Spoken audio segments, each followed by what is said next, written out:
Public service announcement for anybody who's ever repeated the following or a variation thereof. If you touch a baby animal, its mother will reject it due to your scent, or it will kill it due to your scent, so it's better to just kill it, or any combination thereof. That has never been true for any mammal or bird that exists. Most birds don't have a good enough sense of smell to detect anything like that, and most mammals don't do that because they keep their babies relatively scent-free to prevent the babies from being found. Thought experiment. Baby falls out of a tree or crawls out of the den, out of the ground, comes out into the sunlight, out into the air, and is completely helpless and lays down on the ground 20 or 30 feet away from the den and starts squeaking for mama or howling or chirping. Mama comes along and the baby has laid down where another animal that has a very strong scent fell asleep the night before, and it is now in the middle of this area of scent, and it's a predator. This would be the worst case scenario. Does the mother animal A, refuse to go near the baby, B, wait until it knows that there's no predator, or C, just pick up the baby and run? Now, one of these scenarios is the highest likelihood of success, and the others are all BS that have been retold and retold for years.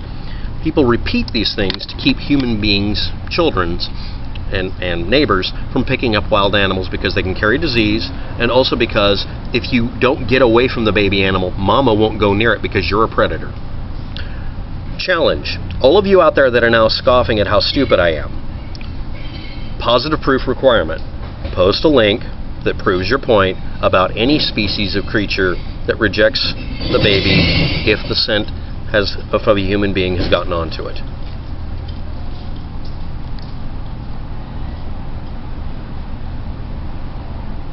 Now what I just did was this is reverse psychology. People love proving someone wrong on the net.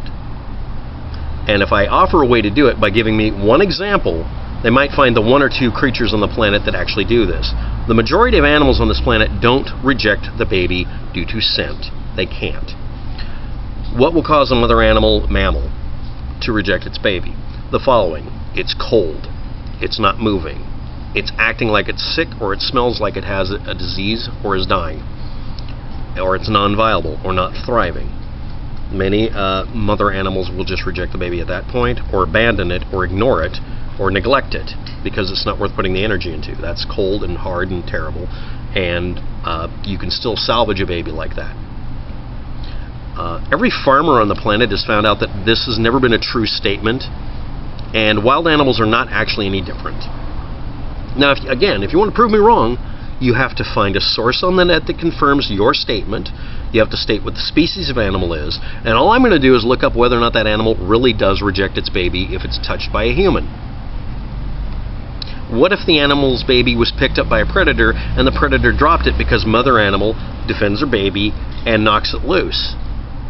It's going to pick up the baby and put it back in its nest. The only exception to this is, again, if the baby's cold or whatever, or it's dying already, or it's malformed or whatever, or it can't physically get to it because you won't leave the baby alone and let mama approach and retrieve the baby. I've seen 2 videos today where people make assumptions about how it's just better to let an animal die.